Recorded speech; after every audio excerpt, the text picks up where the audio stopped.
Good morning class.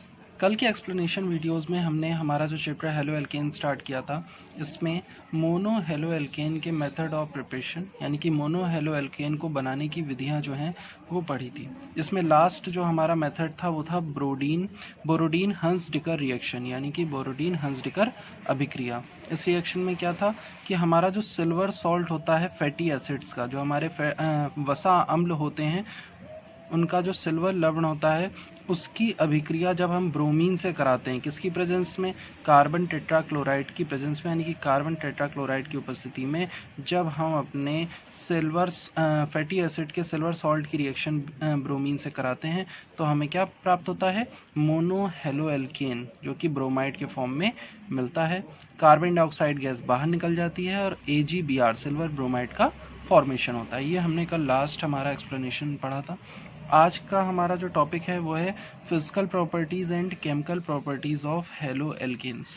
तो सबसे पहले फिजिकल प्रॉपर्टीज़ की अगर बात करें, हेलो एल्केन्स जिन्होंने भी पूरी वीडियोस नहीं देखी हैं इतना याद रखें कि हेलो एल्केन जो है वो हेलोजन और एल्केन इन दोनों से मिलकर के बनाया हुआ यौगिक है, मिलकर के बनाया हुआ कंपाउंड है। और बनता कैसे है कि जो हमारे एल्केन होते हैं, जैसे मीथेन है, इथेन है, प्रोपेन है, ब्यूटेन है, इनमें जो हाइड्रोजन प्रेजेंट होता है कार्बन के साथ जुड़ा हुआ, इस हाइड्रोजन को किसी भी हेलोजन समूह द्वारा, हेलोजन ग्रुप द्वारा जब हम विस्थापित कर देते हैं, सब्स्टिट्यूट कर देते हैं, तो हमें हमारा हेलो एल्केन प्राप्त हो जाता है, हेलो एल्केन मिल जाता है। हमारे हेलोजन एटम्स जो हैं वो 4 हैं, फ्लोरीन, क्लोरीन, ब्रोमीन, आयोडीन। तो इसलिए यहाँ पर जो फिजिकल प्रॉपर्टीज़ हैं ये इसी के बिहाफ पर होती हैं। देखिए, सबसे पहले फिजिकल स्टेट की बात करते हैं। फिजिकल स्टेट या जिसे भौतिक अवस्था भी कहते हैं, तो CH3Cl, methyl chloride, methyl bromide and ethyl chloride are gases at room temperature। ये तीनों जो हेलो एल्केन्स हैं ये क्या होते हैं, ये गैस होती हैं रूम टेम्परेचर पर। Other alkyl halides having up to C18 are liquids. इसके बाद जितने भी जितने भी हमारे एल्किल हैलाइड्स होंगे कहाँ तक, 18 कार्बन के परमाणुओं तक जो होंगे वो क्या होते हैं, लिक्विड होते हैं। और जब इससे भी ज़्यादा कार्बन परमाणु पाए जाएंगे तो वो क्या होते हैं, कलरलेस सॉलिड के फॉर्म में पाए जाते हैं। लेकिन हमें जो बेसिकली जो इन्फॉर्मेशंस पढ़नी है, जो भी प्रॉपर्टीज़ पढ़नी है, वो इनके बारे में ही पढ़नी है। तो ये क्या होते हैं, गैस होते हैं। सेकेंड पॉइंट, बॉइलिंग पॉइंट की बात करें अगर, boiling point increases with increase in molecular weight of halogen for the similar alkyl group. इस पॉइंट पर आप फोकस करिए, सिमिलर एल्किल ग्रुप यानी कि आपका एल्किल ग्रुप कौन कौन से होते हैं, स्टार्टिंग होती है मेथिल ग्रुप से, CH3 बॉन्ड CH3 ये जो होता है ये हमारा मेथिल ग्रुप होता है। इसी तरह से बॉन्ड C2H5 एथिल ग्रुप होगा, प्रोपिल होगा, ब्यूटिल होगा। तो कह रहे हैं आपके जो हेलोजन हैं, जैसे आयोडीन है, ब्रोमीन है, क्लोरीन है, इसमें आप क्या करिए, एक समान जो है एल्किल ग्रुप लगा दीजिए। अगर मेथिल लगाया तो तीनों में मेथिल लगा दीजिए, एथिल लगाया तो तीनों में एथिल लगा दीजिए, प्रोपिल लगाया तो प्रोपिल लगा दीजिए, ब्यूटिल लगाया तो सब में ब्यूटिल लगा दीजिए। उस कंडीशन में बॉइलिंग पॉइंट जो होता है, हमारा जो क्वथनांक होता है, वो कब बढ़ता है, जैसे जैसे हमारा जो मॉलिक्यूलर वेट होता है वैसे वैसे हमारा बॉइलिंग पॉइंट क्या होता जाता है, बढ़ता जाता है। यानी कि ये जो आपके हेलोजन परमाणु होंगे इनका जितना ज़्यादा अणुभार होगा उतना ही ज़्यादा इनका बॉइलिंग पॉइंट होगा, उतना ही ज़्यादा इनका क्वथनांक होगा। कैसे, देख लीजिए, क्लोरीन जब आप टेबल देखते हैं पीरियोडिक टेबल में, तो यहाँ पर प्रेजेंट होता है फ्लोरीन, फ्लोरीन के नीचे क्लोरीन, क्लोरीन के नीचे ब्रोमीन और ब्रोमीन के नीचे आयोडीन। जैसे जैसे नीचे आते हैं वैसे वैसे अणुभार यानी कि मॉलिक्यूलर वेट बढ़ते जाते हैं। तो मॉलिक्यूलर वेट सबसे कम किसका हुआ, क्लोरीन का, उससे कम ब्रोमीन का, उससे कम आयोडीन का। तो इसीलिए यहाँ पर बॉइलिंग पॉइंट सबसे ज़्यादा किसका है, एल्किल आयोडाइड का, उससे कम एल्किल ब्रोमाइड का, उससे कम एल्किल क्लोराइड का। एंड बॉइलिंग पॉइंट को लेकर दूसरा टॉपिक ये है कि अगर आप क्या करें कि अपने जो एल्किल ग्रुप हैं, यहाँ पर तो हमने एल्किल ग्रुप सामान लिए थे, हमने हेलोजन से एक्सचेंज कर दिए थे, हेलोजन बदल दिए थे। अब क्या करने जा रहे हैं हम, हेलोजन हमारा वही रहेगा, सेम रहेगा, लेकिन एल्किल ग्रुप बढ़ाते जाएंगे। जैसे कि एक एल्किल ग्रुप हमने आयोडीन के साथ मेथिल ले लिया, फिर दूसरी बार हमने एथिल ले लिया, फिर प्रोपिल ले लिया, ब्यूटिल ले लिया। इस तरह से अब हम क्या कर रहे हैं, एल्किल समूह जो है, एल्किल ग्रुप बढ़ा रहे हैं। तो उस कंडीशन में boiling point increases with increase in molecular weight of alkyl group. जो आपका क्वथनांक है वो बढ़ता है कब, जब आप अपने एल्किल समूह का जो अणुभार है वो बढ़ाते जाते हैं। तो ये दो पॉइंट जो होते हैं ये बॉइलिंग पॉइंट को लेकर होते हैं। कभी कभी पूछ लेता है ये 1 मार्क्स में कि आपको इस तरह से दे दिया जाएगा कि एल्किल आयोडाइड है, एल्किल ब्रोमाइड है, एल्किल क्लोराइड है, तो तीनों में से किसका बॉइलिंग पॉइंट, किसका क्वथनांक सबसे ज़्यादा होगा, तो जिसका अणुभार सबसे ज़्यादा होगा, जिसका मॉलिक्यूलर वेट सबसे ज़्यादा होगा, उसका ही बॉइलिंग पॉइंट सबसे ज़्यादा होता है। नेक्स्ट जो फिजिकल प्रॉपर्टी है वो एक तरह से इनका टेस्ट भी, एक तरह से इनका परीक्षण भी है। क्या होता है इसमें? On the surface of copper wire they provide green और blue colour to the flame, this is known as Beilstein test for halogens. Copper wire की सतह पर, जो कॉपर वायर की जो सरफेस होती है उसकी सतह पर जब आप इन्हें जलाएंगे तो क्या होता है कि ये जो हेलोजन होते हैं वो हरी और नीली कलर की फ्लेम देते हैं, लौ देते हैं, जो कि बेल्स्टीन परीक्षण के नाम से हेलोजनों के लिए जाना जाता है। इस तरह से आप टेस्ट कर सकते हैं कि हेलोजन उपस्थित हैं कि नहीं है। तो ये थे हमारी physical properties. Now next topic is chemical properties. Chemical properties से पहले हिंदी में देख लीजिए जो भौतिक गुण है। सबसे पहला भौतिक गुण है भौतिक अवस्था। तो जैसा कि आपको बताया गया कि जो मेथिल क्लोराइड, मेथिल ब्रोमाइड और मेथिल क्लोराइड होते हैं वो कमरे के ताप पर यानी रूम टेम्परेचर पर गैस होती हैं। इनके अलावा जितने भी आपके यौगिक होंगे जिनमें कार्बन के 18 परमाणुओं तक, जैसे कि 1 कार्बन 2 कार्बन से लेकर के 18 परमाणुओं तक कार्बन के पाए जाएंगे, वे यौगिक क्या होंगे? द्रव अवस्था में होते हैं। और कार्बन 18 से भी अगर ज़्यादा हो जाए, 19 हो जाए, 20 हो जाए, 21 हो जाए एंड सो ऑन चलता जाए, तो उस कंडीशन में जो आपके एल्किल हैलाइड होंगे वो क्या होंगे? उच्च सदस्य रंगहीन ठोस होते हैं। तो ये इनकी भौतिक अवस्था होती है। क्वथनांक की बात करें तो अगर हम हमारा जो एल्किल समूह है उसे सेम रखें, उसे समान रखें, यानी कि मेथिल ग्रुप है तो मेथिल ग्रुप रखें, एथिल है तो एथिल रखें, और हेलोजन का क्रम बदल दें, यानी कि एक बार हम आयोडीन ले लें, एक बार ब्रोमीन ले लें, एक बार क्लोरीन ले लें, तो जो क्वथनांक है वो हेलोजन परमाणुओं के अणुभार के बढ़ने के साथ साथ इनका क्वथनांक भी बढ़ता जाता है।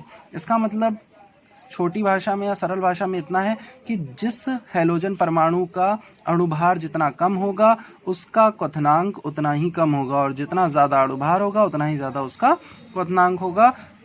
कब? जब हम समान एल्किल समूह सब में लगा दें। दूसरा पॉइंट यह है कि आप क्या करें कि अपना हेलोजन परमाणु वो समान रखें। जैसे कि यहाँ पे आयोडीन ले लिया तो आयोडीन ले लें, फ्लोरीन ले लिया तो फ्लोरीन ले लें, ब्रोमीन ले लिया ब्रोमीन ले लें, लेकिन जो आपके एल्किल समूह हैं उनका अणुभार आप बढ़ा दें। जैसे पहले आपने मेथिल ग्रुप ले लिया तो बाद में एथिल ले लिया। मेथिल में 1 कार्बन होता है तो इसका कम अणुभार होगा, एथिल में 2 कार्बन होते हैं तो एथिल का अणुभार जो होगा वो क्या होगा? ज़्यादा होगा। तो इस वजह से जैसे जैसे एल्किल समूह का अणुभार बढ़ता है वैसे ही वैसे आपका क्वथनांक भी बढ़ता जाता है। तो ये क्वथनांक को लेकर के 2 पॉइंट्स थे। नेक्स्ट जो इम्पोर्टेंट पॉइंट है ये है कि जितने भी हमारे हेलोजन होते हैं जब इनको कॉपर के तार के साथ जलाया जाता है तो ये हरी व नीली ज्वाला के साथ जलते हैं, और इनका यह परीक्षण जो है बेल्स्टीन परीक्षण के नाम से जाना जाता है, जो ये बताता है कि आपका जो यौगिक है उसमें हेलोजन उपस्थित है या फिर नहीं। एक छोटा सा पॉइंट और है कि जितने भी एल्किल हैलाइड होते हैं वे वाटर में इनसॉल्युबल होते हैं, जल में अविलेय होते हैं, किंतु कार्बनिक विलायकों में विलेय होते हैं, यानी कि ऑर्गेनिक सॉल्वेंट्स में विलेय होते हैं। ऑर्गेनिक सॉल्वेंट आपके कौन कौन से हैं? ईथर है, अल्कोहल है, ये सब आपके ऑर्गेनिक सॉल्वेंट होते हैं। तो जो हेलोजन्स होंगे वो आपके कार्बनिक विलायकों में क्या होंगे? घुलनशील होंगे, यानी कि विलेय होंगे, लेकिन जल में अविलेय होते हैं। तो ये थे इनके भौतिक गुण। अब बात करते हैं इनके रासायनिक गुण की। तो सबसे मेन पॉइंट तो ये है कि जितने भी आपके एल्किल हैलाइड होते हैं वे सभी न्यूक्लियोफिलिक सब्स्टिट्यूशन रिएक्शन देते हैं, यानी कि नाभिक स्नेही प्रतिस्थापन अभिक्रियाएं देंगे। नाभिक स्नेही प्रतिस्थापन अभिक्रियाएं देने का कारण ये होता है क्योंकि इनमें क्या जुड़ा है? हेलोजन परमाणु जुड़ा होता है। अब हेलोजन परमाणु जुड़ने की वजह से जैसे RX है तो आप अगर RX के बीच का बॉन्ड अगर तोड़ेंगे तो उससे होगा क्या कि जो हेलोजन परमाणु है वो दूर हो जाएगा, हेलोजन एटम क्या हो जाएगा? निकल जाएगा। और हेलोजन एटम जो होते हैं वो पीरियोडिक टेबल में पाए जाने वाले सारे एलिमेंट्स में से सबसे ज़्यादा विद्युत ऋणात्मक होते हैं, यानी कि इलेक्ट्रोनेगेटिव होते हैं। विद्युत ऋणात्मकता का मतलब होता है कि ये तत्वों का ऐसा गुण होता है जिसमें ये साझा किए हुए इलेक्ट्रॉनों को अपनी ओर आकर्षित कर लेती है, यानी कि शेयर्ड इलेक्ट्रॉन को अपनी तरफ क्या कर लेती है? अट्रैक्ट कर लेती है। तो तो जितनी ज़्यादा इलेक्ट्रोनेगेटिविटी होगी उतना ही ज़्यादा चांसेस हैं कि जो बॉन्ड बनाते समय इलेक्ट्रॉन शेयर हुआ है, बंध बनाते समय जो इलेक्ट्रॉन साझा हुआ है उसको अपनी तरफ आकर्षित कर ले। तो यहाँ पर भी R जो एल्किल समूह है फॉर सपोज CH3 होगा यहाँ पर, और इसने जो है क्लोरीन के साथ बंध बनाया हुआ होगा। तो ये जो मेथिल ग्रुप ने क्लोरीन के साथ जो बंध बनाया है कैसे बना होगा? बॉन्ड को इलेक्ट्रॉन को शेयर करके, इलेक्ट्रॉनों को साझा करके। जब क्लोरीन निकल जाएगा तो वो क्या करेगा? साझा किए हुए इलेक्ट्रॉन को अपने साथ ले जाएगा, मतलब अपना इलेक्ट्रॉन तो ले ही जाएगा, साथ में जो मेथिल का जो होगा यहाँ पर कार्बन का जो इलेक्ट्रॉन होगा वो भी अपने साथ ले जाएगा। तो उस कंडीशन में यहाँ पर क्या आ जाएगा? पॉजिटिव चार्ज, धन आवेश आ जाएगा। तो जब यहाँ पर धन आवेश आ जाएगा तो अब इस पर अटैक कौन कर पाएगा? एक ऐसा परमाणु, एक ऐसा एटम अटैक कर पाएगा जिसके पास पहले से ही इलेक्ट्रॉन प्रेजेंट हो। और ऐसे परमाणु या ऐसे आपके अणु यानी एटम और मॉलिक्यूल जिनमें इलेक्ट्रॉन ज़्यादा होते हैं वे कहलाते हैं न्यूक्लियोफाइल, क्योंकि जिनमें इलेक्ट्रॉन ज़्यादा होंगे वो हमेशा न्यूक्लियस पर अटैक करेंगे। न्यूक्लियस पर क्या होता है? धन आवेश होता है, पॉजिटिव चार्ज होता है। तो इसलिए जो आपके एल्किल हैलाइड्स हैं वो कैसी अभिक्रिया देते हैं? Nucleophilic substitution reaction. इस पॉइंट को रिपीट करके 2 से 3 बार देखिएगा तो और अच्छे से समझ में आ जाएगा, क्योंकि ये इंपॉर्टेंट पॉइंट है कि क्यों ये न्यूक्लियोफिलिक सब्स्टिट्यूशन रिएक्शन देते हैं। अब स्टार्ट करते हैं। सबसे पहली जो हमारी रिएक्शन है वो है reaction with aqueous alkali NaOH और KOH या फिर मॉइस्ट Ag2O। एक्वस का मतलब होता है जल में बनाया गया विलयन, यानी कि वाटर में बनाया गया सॉल्यूशन। तो अब हमको क्या करना है? NaOH लेना है या KOH लेना है? एक्वस। और जब हम हमारे एल्किल हैलाइड की रिएक्शन NaOH या KOH से कराते हैं तो अल्कोहल प्राप्त होता है। कौन सा अल्कोहल प्राप्त होगा ये इस बात पर डिपेंड करेगा कि आपने एल्किल समूह कौन सा लिया है, एल्किल ग्रुप कौन सा लिया है। फॉर सपोज यहाँ पर एल्किल ग्रुप जो है आपने एथिल ग्रुप लिया हुआ है और यहाँ पर हेलोजन आपका एथिल क्लोराइड है। तो एथिल क्लोराइड की रिएक्शन जब आप NaOH से कराएंगे तो Na जो है वो क्लोरीन के साथ मिलकर के क्या बना लेगा? NaCl जो कि सॉल्ट है हमारा वो बना लेगा, और जो आपका एथिल ग्रुप है वो OH के साथ मिलकर के इथाइल अल्कोहल बना लेगा। इसी तरह से मिथाइल ग्रुप लोगे तो मेथिल अल्कोहल बनेगा, प्रोपाइल ग्रुप लोगे प्रोपाइल अल्कोहल बनेगा। डिपेंड करेगा कि आपने कौन सा एल्किल ग्रुप चूज़ किया है। KOH के साथ भी सेम रिएक्शन होती है, इसलिए यहाँ पर रिएक्शन आपको दिखाई नहीं गई है। KOH के केस में क्या होगा कि जो K है वो Cl के साथ रिएक्शन करके KCl बना लेगा यहाँ पर, और C2H5OH फॉर्म हो जाएगा। सेकेंड रिएक्शन जो इसी में है वो है विद मॉइस्ट Ag2O। मॉइस्ट का मतलब होता है नमी युक्त सिल्वर ऑक्साइड। तो नमी युक्त कब होगा? जब यहाँ पर क्या प्रेजेंट होगा? वाटर प्रेजेंट होगा। तो हमने हमारे एल्किल हैलाइड जो कि यहाँ पर एथिल क्लोराइड है उसकी रिएक्शन करानी है सिल्वर ऑक्साइड से, किसकी प्रेजेंस में? H2O यानी कि वाटर की प्रेजेंस में। तो जब ये रिएक्शन होती है तो भी बनता क्या है? इथाइल अल्कोहल ही प्राप्त होगा, यानी कि एल्किल अल्कोहल आपको प्राप्त होगा, और AgCl का सफ़ेद अवक्षेप यानी कि AgCl का सिल्वर क्लोराइड का वाइट प्रेसिपिटेट आपको मिल जाता है। तो ये रिएक्शन होती है एक्वस एल्कलाई NaOH या KOH के साथ, और या फिर मॉइस्ट Ag2O के साथ। नेक्स्ट रिएक्शन इंपॉर्टेंट है, नेम्ड रिएक्शन है, इसीलिए मैंने यहाँ पर स्टार बना दिया है। विलियमसन सिंथेसिस के नाम से रिएक्शन जो है फेमस होती है। इस रिएक्शन में होता क्या है कि हमारा जो एल्किल हैलाइड है उसकी रिएक्शन हम मेटल एल्कोक्साइड के साथ कराते हैं। किसके साथ? मेटल एल्कोक्साइड के साथ। तो बनता क्या है? Ethers are form. इसीलिए ये नेम्ड रिएक्शन है, क्योंकि यहाँ पर एक ऑर्गेनिक कंपाउंड से हम दूसरा ऑर्गेनिक कंपाउंड बनाने जा रहे हैं, यानी जो हमारा एल्किल हैलाइड है उससे ईथर बनाने जा रहे हैं। तो यहाँ पर हमने हमारा एल्किल हैलाइड C2H5Cl ले लिया, एथाइल क्लोराइड, और उसकी रिएक्शन कराई हमने किससे? एक मेटल एल्कोक्साइड के साथ। मेटल एल्कोक्साइड यहाँ पर कौन सा लिया है हमने लिया है NaOC2H5, जिसका नाम होता है सोडियम इथॉक्साइड। अब देखिए इनकी नेमिंग करना आप सीख लीजिए। मेटल क्या है? यहाँ पर ही नाम छुपा हुआ है, मेटल एल्कोक्साइड। मेटल आपका सोडियम है तो सोडियम आ गया। ये जो ALK है ये आया एल्किल समूह के लिए, तो वो यहाँ पे आपने एथिल ग्रुप लिया हुआ है तो एथ आ गया, और ऑक्साइड लगा दिया आपने तो नाम बन गया सोडियम इथॉक्साइड। मेटल एल्कोक्साइड का नाम क्या बन गया? Sodium ethoxide. तो जब आप अपने एल्किल हैलाइड की अभिक्रिया आप अपने मेटल एल्कोक्साइड के साथ करते हैं तो क्या बनता है? ईथर बनता है। कैसे बनता है? तो यहाँ पर ये जो मेटल होता है, आप सोडियम लेंगे तो सोडियम, पोटेशियम लेंगे तो पोटेशियम, जो भी आप मेटल लेंगे, जो भी धातु लेंगे, वो धातु क्या करेगी? आपके हेलोजन परमाणु के साथ, जैसे यहाँ पर क्लोरीन है तो Na और Cl दोनों मिलकर के क्या बना लेंगे, NaCl बना लेंगे, और बाकी जो ये दोनों कंपाउंड बच गए ये आपस में जुड़ जाएंगे। क्या जुड़ा, C2H5 OC2H5। और ईथर की पहचान ही होती है कि ऑक्सीजन के दोनों तरफ जो होते हैं कार्बन एटम जुड़े होते हैं। तो यहाँ पर देखिए, यहाँ पर ये बीच में ऑक्सीजन आ गया, इधर एल्किल ग्रुप है, इधर एल्किल ग्रुप है। इसका नाम क्या पड़ जाएगा, क्योंकि दोनों तरफ एथिल ग्रुप जुड़ा हुआ है इसलिए इसका नाम पड़ गया diethyl ether. Then next reaction है हॉफमैन्स अमोनोलिसिस। अमोनोलिसिस इसलिए क्योंकि यहाँ पर अमोनिया से रिएक्शन होने जा रही है। हॉफमैन साइंटिस्ट ने कराई थी इसलिए इसका नाम पड़ गया हॉफमैन अमोनोलिसिस, जिसमें आप अपने एल्किल हैलाइड की रिएक्शन अमोनिया से कराते हैं। ये भी एक नेम्ड रिएक्शन है इसलिए इंपॉर्टेंट है। देखिए होता क्या है इसमें, ऑन हीटिंग विद एक्वस और अल्कोहलिक सॉल्यूशन ऑफ अमोनिया, आपको अमोनिया का सॉल्यूशन लेना है, यानी कि अमोनिया का विलयन लेना है। ये विलयन कैसा होना चाहिए, या तो एक्वस हो यानी कि पानी में बना विलयन हो, या फिर अल्कोहलिक हो यानी कि अल्कोहल में बना हुआ विलयन हो।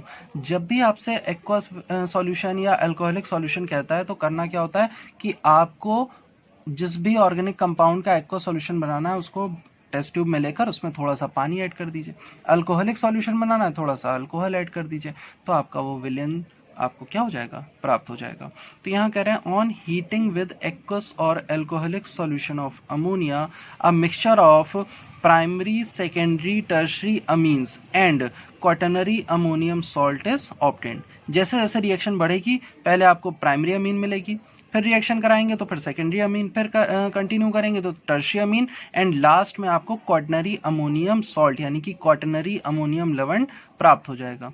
यहाँ पर क्वाटरनरी वर्ड जो है इस बात को रिप्रेजेंट करेगा कि आपके अमोनिया के जो है 4 ग्रुप प्रेजेंट हो जाएंगे आकर के।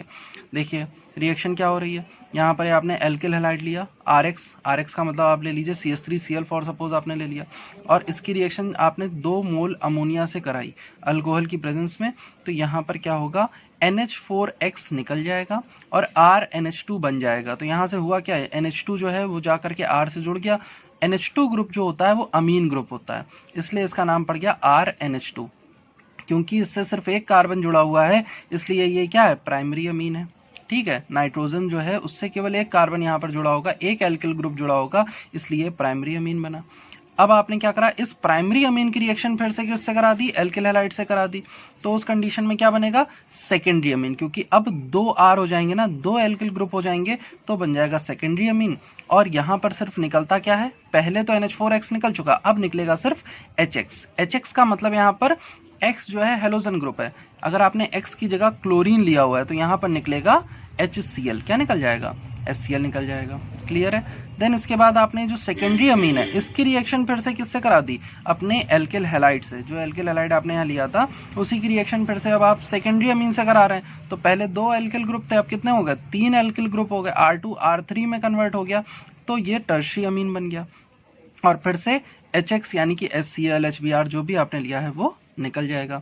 लास्ट में अब ये जो टर्शियरी अमीन बची इसकी रिएक्शन जब आप कराएंगे तो ये सब ऐड हो जाता है, आपस में क्या हो जाता है, ऐड हो जाता है, क्योंकि अब निकलने के लिए यहाँ पर कुछ बचा तो है नहीं, हाइड्रोजन तो बचा नहीं है आपके नाइट्रोजन के पास, तो ये सब कुछ मिक्स होकर के क्या बना लेता है, टेट्रा एल्किल अमोनियम हैलाइड।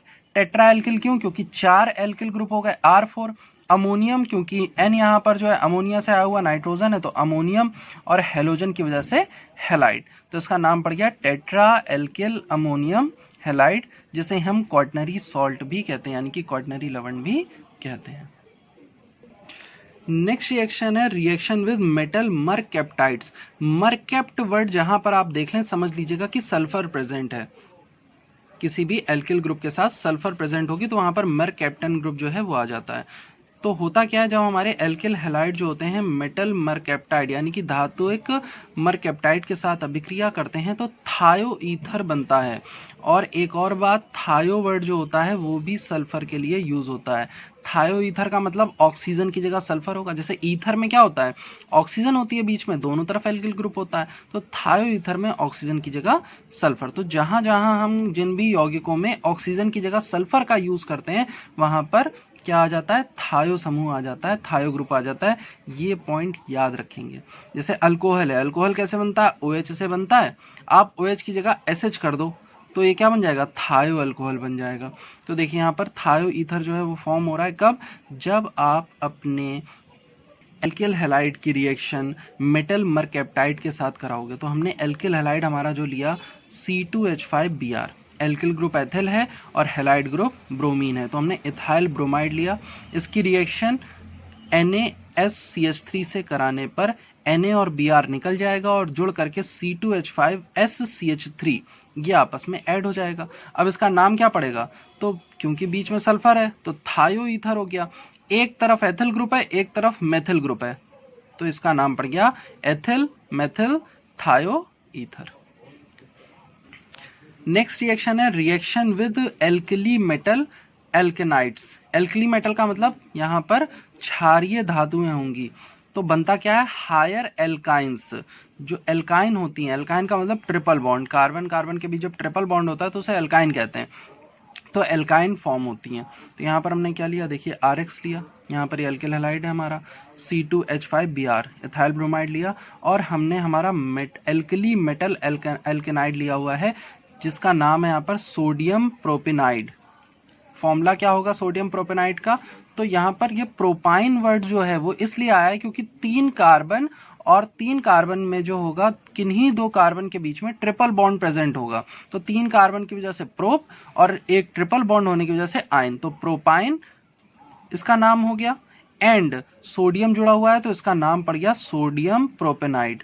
तो जब हम सोडियम प्रोपेनाइड की रिएक्शन एथिल ब्रोमाइड से कराते हैं तो क्या होता है, ये Na और Br आपस में ऐड हो जाते हैं, अलग हो जाते हैं, और C2H5 जो है इस ट्रिपल बॉन्ड के साथ यहाँ करके जुड़ जाता है, तो बन जाता है 2 पेंटाइन। तो देखिए हमने लिया क्या था, हमने लिया था प्रोपाइन, और प्रोपाइन से हमने बना क्या दिया, पेंटाइन, तो इसीलिए इन्होंने कहा higher alkynes are formed. Next reaction है reaction with silver salt of fatty acids. अभी हम लोगों ने जो एक मेथड ऑफ प्रिपरेशन भी पढ़ा था उसमें सिल्वर सॉल्ट था फैटी एसिड का, यानी कि वसा अम्लों का सिल्वर लवण हमने लिया था। तो अब हम उसी सिल्वर सॉल्ट के साथ क्या कराने जा रहे हैं, रिएक्शन कराने जा रहे हैं अपने एल्किल हैलाइड की। तो जब हमारा एल्किल हैलाइड सिल्वर सॉल्ट के साथ रिएक्शन करता है तो क्या बनता है, ईस्टर। जैसे भी आपने ईथर बनाया था वैसे ही अब बनेगा ईस्टर। ईस्टर की पहचान क्या होती है, ईस्टर होता है COOR, RCOR, ये जो COO वर्ड होता है यही ईस्टर की पहचान होती है। क्लियर है, इसीलिए ये भी नेम्ड रिएक्शन है, मतलब कि ये भी इंपॉर्टेंट रिएक्शन है क्योंकि यहाँ पर आप एल्किल हैलाइड से ईस्टर बना रहे हैं तो डायरेक्ट आपसे कन्वर्जन पूछ सकता है। तो आपको उसके लिए करना क्या होगा, अपने फैटी एसिड का सिल्वर सॉल्ट यानी कि वसा अम्ल का सिल्वर लवण जो है वो आपको उपयोग करना होगा।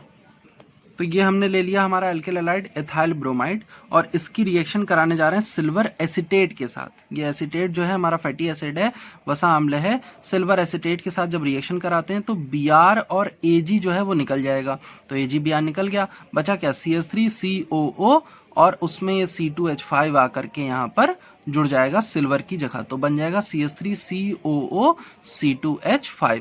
नाम क्या पड़ जाएगा, एथाइल एसीटेट। यहाँ पर ये एसीटेट था, इसमें एथाइल जुड़ गया तो एथाइल एसीटेट, मिथाइल जुड़ता मिथाइल एसीटेट, प्रोपाइल जुड़ता प्रोपाइल एसीटेट। तो ये थी हमारी reaction with silver salt of fatty acids. तो आज के लिए आपका जो एक्सप्लेनेशन है वो इतना ही है। आई होप कि आपको ये जो केमिकल रिएक्शंस हैं, जो रासायनिक अभिक्रियाएं हैं वो समझ में आ गई होंगी। हिंदी में एक बार और देख लीजिए। सबसे पहली जो हमारी रासायनिक अभिक्रिया थी वो थी जलीय क्षार या नम Ag2O के साथ। तो जब हम हमारा जलीय क्षार लेते हैं, एल्किल हैलाइड की अभिक्रिया कराते हैं तो हमें क्या प्राप्त होता है, अल्कोहल प्राप्त होता है। रिएक्शन वही है जो अभी आपको समझाई गई, मैं सिर्फ यहाँ पर हेडिंग हिंदी में बता देता हूँ, आप लोग जो है वीडियोस के एक्सप्लेनेशन में रिएक्शंस को ईजिली समझ सकते हैं। सेकेंड रिएक्शन है विलियमसन संश्लेषण, जिसमें आप अपने धातु एल्कोक्साइड, एल्कोक्साइड का मतलब यहाँ पर धातु एल्कोक्साइड का मतलब एक मेटल होगा, एक धातु होगी कोई, एक एल्किल ग्रुप होगा और ऑक्सीजन प्रेजेंट होगी। तो इसका फॉर्मूला होता है RONA। धातु एल्कोक्साइड के साथ जब एल्किल हैलाइड की अभिक्रिया कराते हैं तो हमें ईथर प्राप्त होता है। क्या मिलता है, ईथर।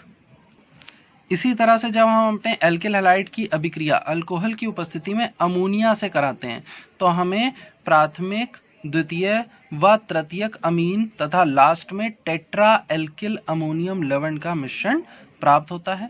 ये रिएक्शन हॉफमैन ओमोनोलिसिस अभिक्रिया के नाम से फेमस होती है। इसके बाद जो नेक्स्ट रिएक्शन थी हमारी वो थी क्षार धातु मरकैप्टाइडों के साथ क्रिया। तो जब आपके धातु मरकैप्टाइड से आप अपने अल्किल हैलाइड की रिएक्शन कराएंगे, अभिक्रिया कराएंगे, तो थायो ईथर बनता है। थायो मैंने बताया था सल्फर के लिए यूज होता है, तो आपका क्या बनेगा, थायो ईथर। रिएक्शन आप एक्सप्लेनेशन में देख सकते हैं।